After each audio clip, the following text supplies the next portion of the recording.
Bismillahirrahmanirrahim. Assalamualaikum warahmatullahi wabarakatuh. Halo, perkenalkan nama saya Sarah Nabila Arifin, kelas PAI 5G, jurusan Pendidikan Agama Islam. Di sini saya akan menjawab pertanyaan ujian tengah semester filsafat.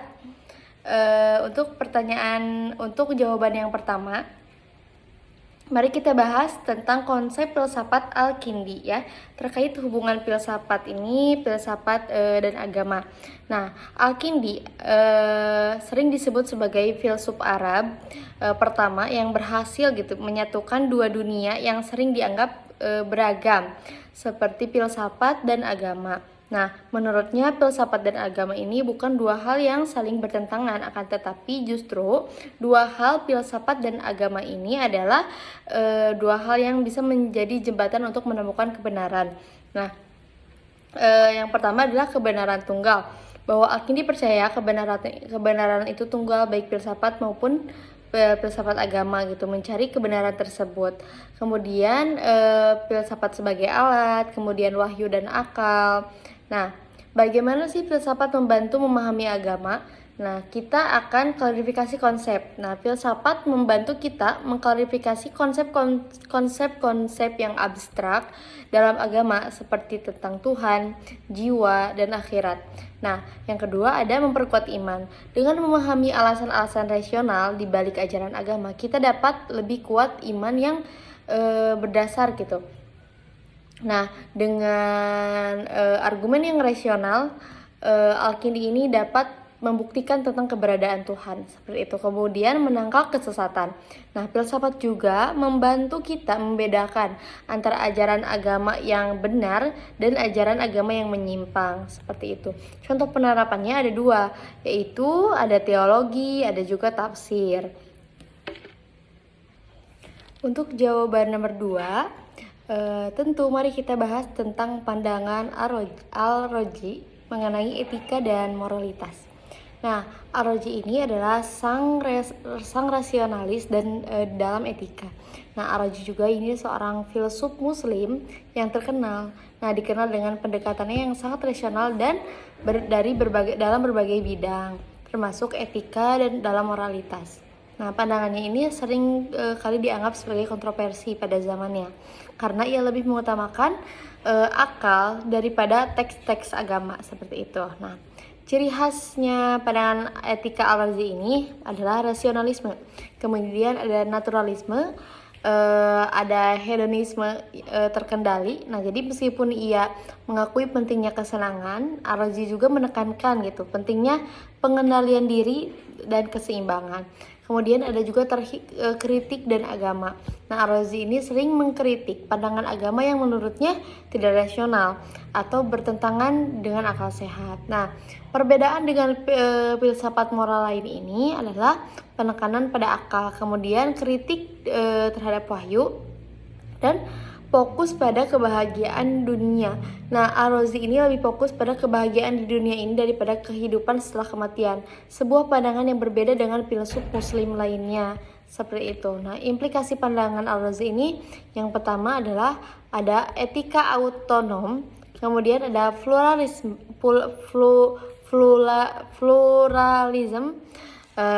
Nah, kritik terhadap Al-Razi. Yang pertama ada terlalu rasional. Jadi beberapa kritikus ini berpendapat bahwa Al-Razi ini terlalu mengandalkan akal dan pemikiran, mengabaikan peran emosi dan intuisi dalam moralitas. Tapi sebagian yang berpendapat seperti itu. Kemudian ada juga terlalu individualistis. Nah, pandangannya tentang kebahagiaan ini individual dapat dianggap terlalu individualistis dan mengabaikan kepentingan sosial. Jadi Al-Razi ini memberikan kontribusi yang sangat signifikan dalam sejarah pemikiran Islam yang menawarkan sebuah pendekatan yang sangat rasional terhadap etika, seperti itu. Terima kasih. Selanjutnya, baik, untuk jawaban nomor 3, mari kita bahas tentang Al-Farabi tentang kota ideal. Nah, Al-Farabi ini adalah seorang arsitek kota ideal. Al-Farabi sering disebut sebagai guru kedua, seperti yang di soal tadi. Dalam filsafat Islam memang sangat terinspirasi oleh Aristoteles. Nah, salah satu konsep penting dalam pemikirannya adalah kota ideal, yaitu Al-Madinah Al-Fadilah. Nah, kota ideal menurut Al-Farabi ini adalah bukanlah sekedar tempat tinggal gitu, namun melainkan sebuah komunitas yang sempurna di mana setiap individu ini dapat mencapai kebahagiaan tertinggi. Kota ini didasarkan pada prinsip-prinsip moral dan intelektual yang tinggi. Nah, ciri-ciri utama kota ideal ini adalah dipimpin oleh filsuf raja. Kemudian keadilan sosial. Jadi keadilan adalah fondasi utama kota ideal. Jadi semua warga negara harus diperlakukan secara adil gitu, memiliki kesempatan yang sama untuk berkembang. Nah, kemudian ada pendidikan yang memadai, kerjasama dan solidaritas, juga agama sebagai pemersatu. Nah, agama ini sangat berperan penting untuk mempersatukan warga kota ideal dan memberikan nilai-nilai moral yang kuat. Nah, kebahagiaan dalam kota ideal ini Al-Farabi adalah tujuan akhir hidup manusia. Kebahagiaan ini bagi Al-Farabi adalah tujuan akhir kehidupan manusia. Nah, dalam kota ideal ini kebahagiaan dapat mencapai melalui pengembangan diri, kemudian kerjasama. Individu dapat merasakan kebahagiaan yang berasal dari kontribusi mereka terhadap masyarakat dan pengetahuan tentang kebaikan.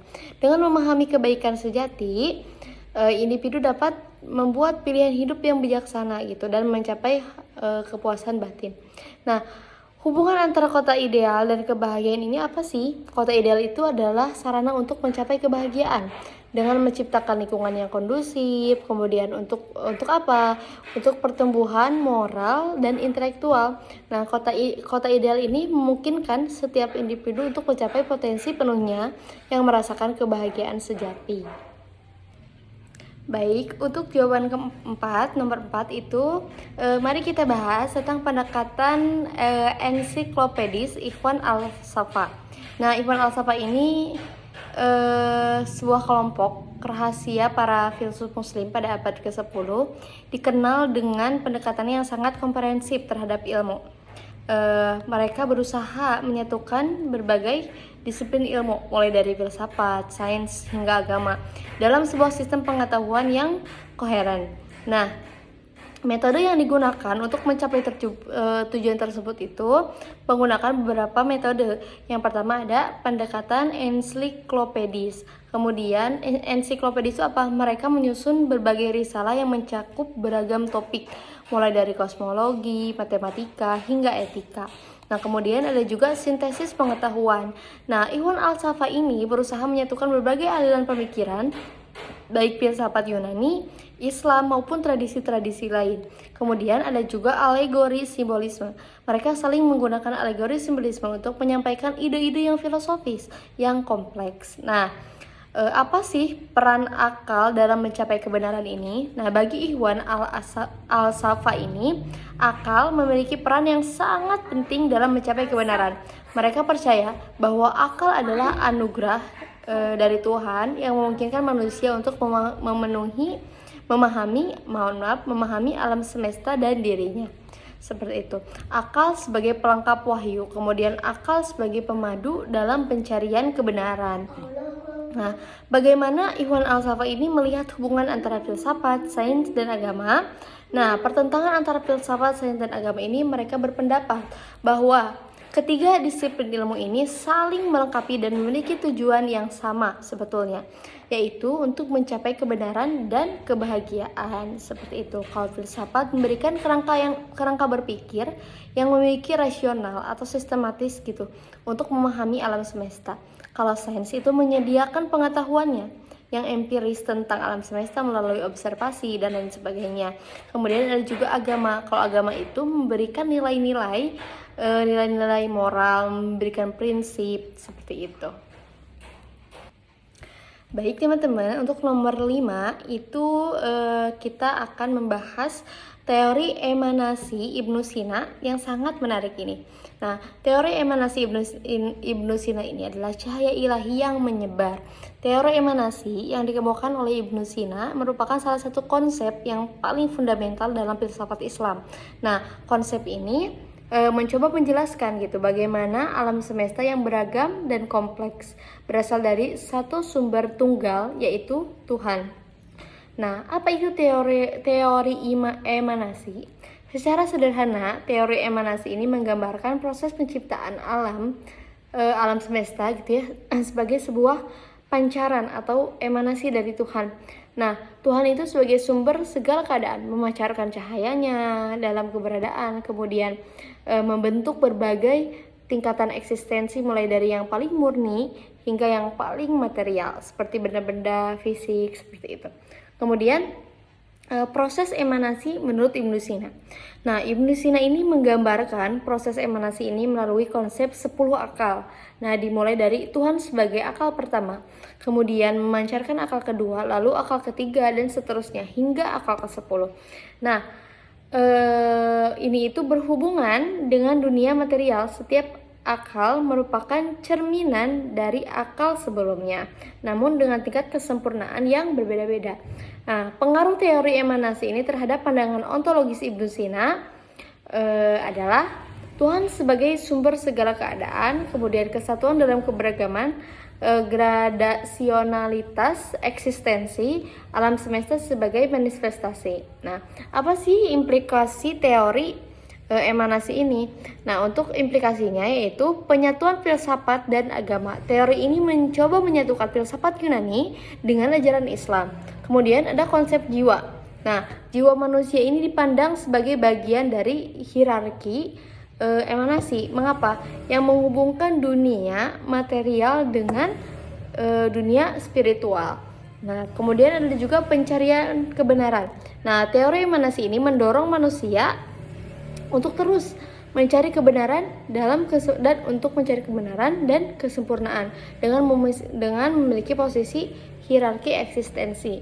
Nah, kritiknya terhadap teori emanasi ini terutama dari kalangan teolog yang menanggapnya gitu terlalu mendekatkan makhluk dengan penciptanya, yaitu selain konsep 10 akal sering dianggap terlalu abstrak dan sulit dipahami. Seperti itu. Terima kasih. Sekian jawaban yang telah saya sampaikan untuk ujian tengah semester. Semoga Allah memberkahi. Wassalamualaikum warahmatullahi wabarakatuh.